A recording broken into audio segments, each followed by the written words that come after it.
Hello friends, welcome to my YouTube channel Aman Prayas GK GS. जैसा कि दोस्तों आज 6 जुलाई के एसएससी एमटीएस का दोस्तों एग्ज़ाम था, जिसके दोस्तों आज 6 जुलाई के थर्ड शिफ्ट के जीके जीएस के प्रश्नों को आज के इस वीडियो में हम लोग देखेंगे तथा उसके उत्तर को मिलाने का प्रयास करेंगे।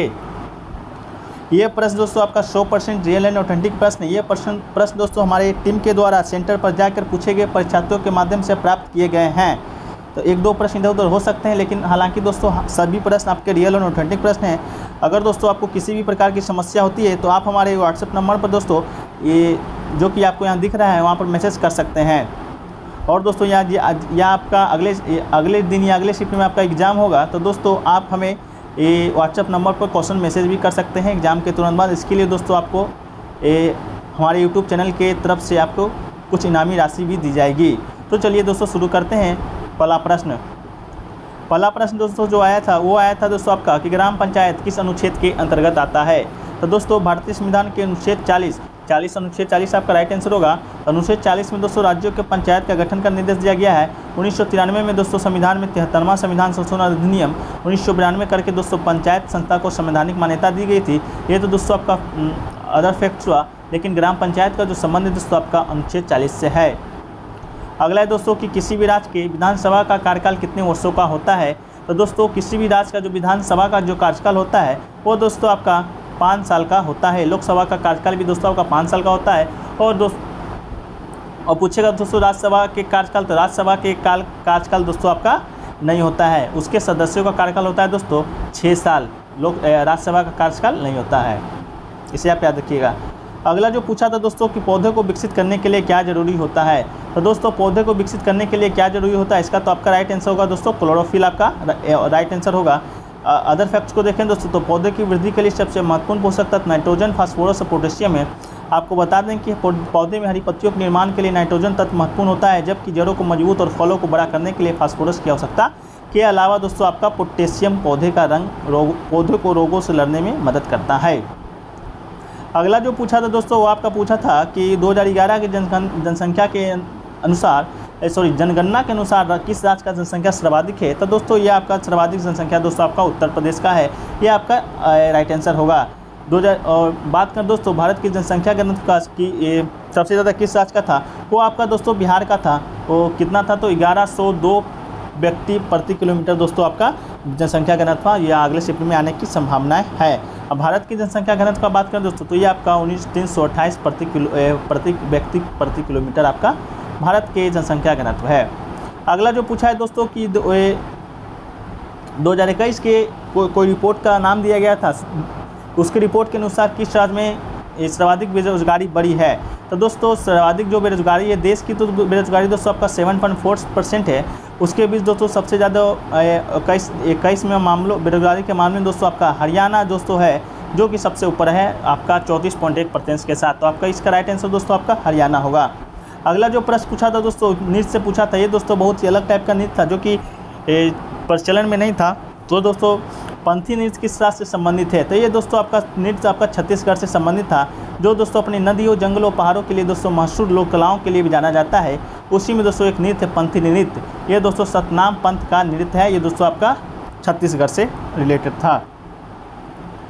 अगला जो पूछा पंथी नृत्य जो हर साल आपका 18 दिसंबर के दिन खास है, क्योंकि ये गुरु घासीदास के जन्म दिवस होता है। और इस दिन सफ़ेद धोती, कमरबंद घुंघरू पहनने तक मृदंग और झांझ की लय नृत्य करते हैं। इस प्रकार गुरु की जयंती मनाई जाती है। अगला जो क्वेश्चन पूछा था दोस्तों कि कौन सा धातु है जो सबसे क्रियाशील है।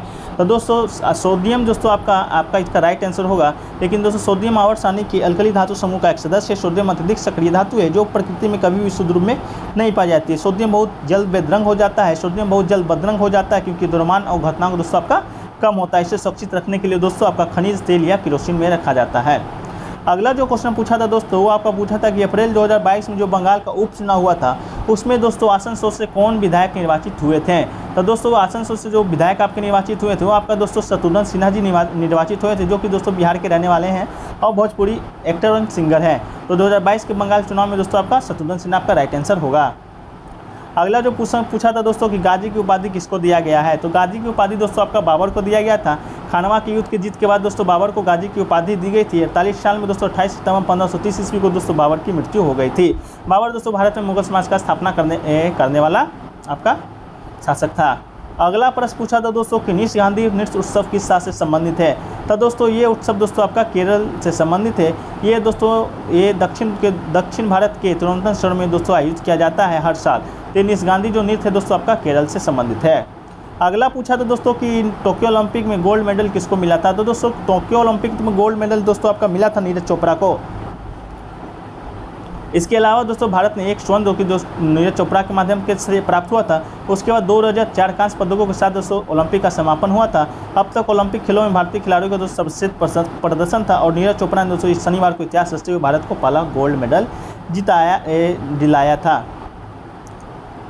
बात करें दोस्तों ब्रोंज मेडल का, तो ब्रोंज मेडल दोस्तों आपका बजरंग पुनिया पहलवानी में दोस्तों आपका दिलाया था। अगला जो क्वेश्चन पूछा था दोस्तों कि पतेती उत्सव किस समुदाय के द्वारा मनाया जाता है। ये उत्सव दोस्तों आपका एक प्रचलन में भी नहीं था। आज जो 3-4 क्वेश्चन उत्सव और नृत्य से पूछे गए हैं वो हालांकि दोस्तों आपका प्रचलन में नहीं था, इस प्रकार के पूछे जाते हैं, लेकिन दोस्तों पूछ दिए गए हैं। तो देखिए पतेती जो उत्सव है दोस्तों पारसी लोगों के द्वारा मनाया जाता है। पारसी लोगों का दोस्तों पर्व है और पारसी न्यू ईयर यानी पारसी नववर्ष के दिन ही दोस्तों ईरानी कैलेंडर के नए साल की शुरुआत होती है। पारसी समुदाय के लोग पतेती उत्सव के नव वर्ष के रूप में धूमधाम से मनाते हैं। पारसी उत्सव लोग जोरास्टर कैलेंडर को नए साल के पूर्व से मनाते हैं। अगला जो है दोस्तों कि हमें अपना जो फंडामेंटल राइट्स है वो कहाँ से प्राप्त हुआ है। तो दोस्तों जो फंडामेंटल राइट्स है वो दोस्तों आपका संयुक्त राज्य अमेरिका से हमारे संविधान में लिया गया है, जो कि दोस्तों आपका भाग 3 में वर्णित है। 12 से 35 अनुच्छेद दोस्तों आपका मौलिक अधिकार के अंतर्गत आता है। अगला पूछा था दोस्तों कि 1913 में कौन सी क्रांति हुई थी या किसकी स्थापना की गई थी। तो इसका जो आपका राइट आंसर होगा दोस्तों आपका गदर पार्टी आपका राइट आंसर है। गदर पार्टी दोस्तों भारत के अंग्रेजों को प्रधानता से मुक्त करने के उद्देश्य से बना एक संगठन था। इसे अमेरिका और कनाडा के भारतीयों ने 15 जुलाई 1913 को सैन फ्रांसिस्को नगर में बनाया था। इसे फ्रांस प्रशांत तट हिंदी संघ भी कहा जाता है, Indian association of the Pacific. अगला जो प्रश्न दोस्तों वो था कि औरंगजेब के द्वारा क्या बनवाया गया था। आपका 4 ऑप्शन दिया गया था दोस्तों, मोती मस्जिद, लाल किला, ताजमहल, अलाना फलाना। तो आपका जो औरंगजेब के द्वारा जो भारत में बनाया गया था दोस्तों आपका बीबी का मोती मस्जिद दोस्तों आपका बनवाया गया था, जो कि दोस्तों दिल्ली में स्थित है लाल किला के अंदर। इसके अलावा दोस्तों औरंगजेब ने 1633 में लोहार की बादशाही मस्जिद बनाई थी और 1973 में बीबी का मकबरा पत्नी रबिया दुरानी की स्मृति में बनवाया था।